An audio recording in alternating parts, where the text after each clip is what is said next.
Welcome to this overview of TRANSFORCE from Boom Library. TRANSFORCE is a transient designer at heart, but it has some very unique features which we're going to explore in this video. TRANSFORCE can be used in sound design, but also in music production as a very powerful way to control the overall volume shape of your audio signal. So whatever we feed into TRANSFORCE, whether it's drums, bass, guitar, you name it, we can use TRANSFORCE to separate the attack and the decay of the signal using some brand new features which we're going to explore now. So as we know, a transient designer allows us to shape the volume envelope of a signal by controlling the attack and the decay or the sustain.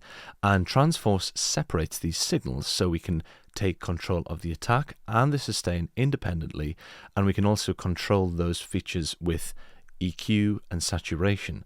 And in addition to this, we have a very unique feature, which is this spectral slider here. And what this does is it separates the tonal resonances from the broadband signal. So it means we can process them independently and really control and refine the attack and sustain. And the UI is actually pretty straightforward. Let me run you through it. The GUI of TRANSFORCE can be divided into three main sections. We have the attack and the sustain processing modules.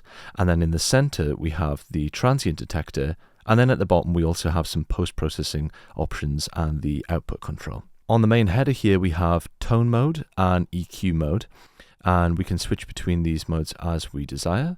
We have bypass control, and then we're into the main plugin itself. And the center module here is the transient module, and this is the core detection engine, and this allows us to analyze the incoming audio and split the signal into attack and sustain. We can monitor and sidechain the transient signal, and we can also see the sensitivity of the incoming audio here in the visualizer, and control the hold, the decay, and then we're into the tone modes. So we've got the attack mode, and the attack mode allows us to control the frequency range, the saturation, the distortion, as well as the gain input, and of course that spectral slider, which we'll get into. We also have the EQ mode, where we can pick a range of different EQ bands, and this greatly influences the actual sound of the overall transient shaping. Then in the bottom here we have stylized, and this basically adds oomph by accentuating a frequency, and mainly used for low-end material where we're lacking some of that low-end thump and punch, bass guitars, kicks, things like that. We also have a clipper, and we also have a limiter at the end stage. For this first example, we're going to be focusing on this snare. Let's take a listen to it before we apply TRANSFORCE. So it's quite dull, and there's not much attack, there's not much sustain either. Now, when I apply TRANSFORCE, let's hear the difference. It's night and day, and I'm only making a couple of very simple moves. So in the attack module here, I've introduced some distortion and some saturation, and with the spectral module, I'm actually not doing anything in this instance. What I'm doing more is I'm using the spectral module in the sustain here to sort of lengthen the room sound on that snare drum so that we can get some more excitement out of it, and you'll really hear how it makes a difference in context with the rest of the drums.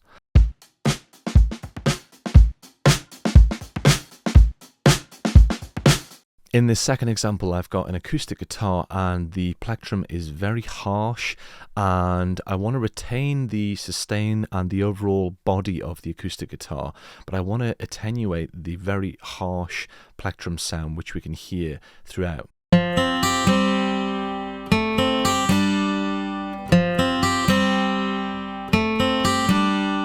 This is an amazing example of when the spectral device is a godsend, really, for making sure that I can control the attack and the sustain independently, so I don't lose the body of the acoustic guitar's sound, but I can attenuate the attack. So as you can see, this is when I can rely on the filter and frequency control within the transient detector to catch the pluck of the strumming pattern, which will result in more accurate spectral control.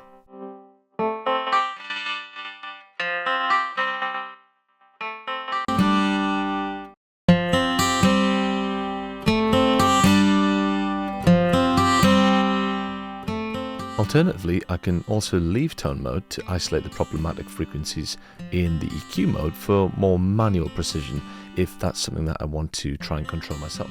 And the final example here is a tech house bassline, something very different from what we just previewed, but there is a very unique feature within inside of TRANSFORCE which allows you to artificially accentuate the low end of some material that doesn't really have much low end. With the stylize function, all we have to do is pick a desired frequency and select either subtle or hard mode.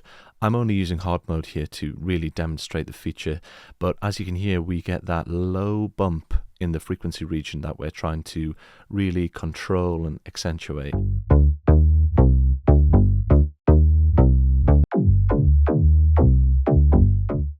If you'd like more information on TRANSFORCE, head over to the product page on the Boom Library website and download the demo to try yourself.